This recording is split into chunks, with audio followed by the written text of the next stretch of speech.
Nakalabas nga muna. Oh, asan yung motor ko? Nagpahiram ka pa. Bakit? Ba't tayo na lang dala mo? Asan ang motor ko? Na-aksidente ako dahil sa'yo. Kasalanan ko na naman. Talaga dahil sa'yo. Alam mo kung bakit?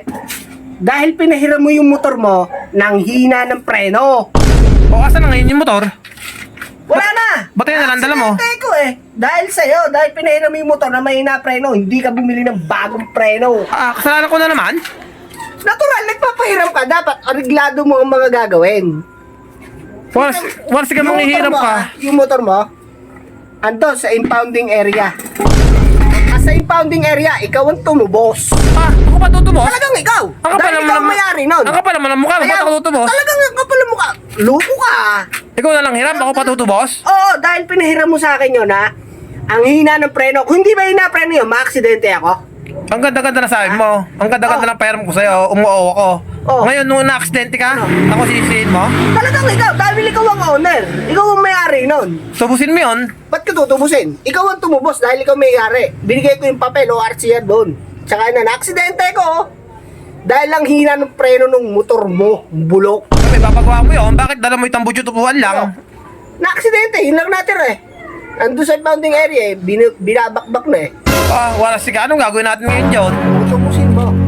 Ako pa rin tutubos? Ikaw na, ikaw may-ari eh. Ako nga may-ari, ikaw ang hirap, ikaw ang naka-aksidente. Ako ang nanghiram. Pero, ikaw ang may-ari. Dahil kaya ako na-aksidente ha, gawa mo. Wala siya. Gawa mo. Ako na lang sisisihin mo, wala siya. Kaya ikaw sisihin ko, ikaw may-ari eh. Wala siya. Ako pa naman ang mukha mo, lagi na lang ako sinisisi mo. Ikaw sisihin ko dahil, kung hindi dahil sa preno mo, hindi ako ma-aksidente ha. Sinira mo na motor Pinili ko. mo ng bagong brake shoe. Hindi sana, bago yung preno. Hindi ako na-aksidente. Kung iningatan mo ang pagdadrive mo, hindi ka makaka-aksidente. Kapal mo magpahiram, Makmak. Sisihin mo pa ako. Kapal mo magpahiram. Ayos na ayos yung motor ko. Magpahiram ka, dapat ready to use na yun. Dapat kung manghihiram ka, may motor alagaan mo, kaya nga hiram eh. Ano? Dadandahanin mo yun. Nagdadaanan. Hiram mo eh, syempre. Kaya ako nga hiniram para balubasin. Ibangga, kasi ang importante sa akin, malakas ang preno. Tinakbo ko ng 120 ng preno ko. Mula palengke, tumigil ako sa crossing. Wala siya pa namang hiram ng motor. Balasubas ka pa na eh. Gaano kahina yung motor mo? Bulok.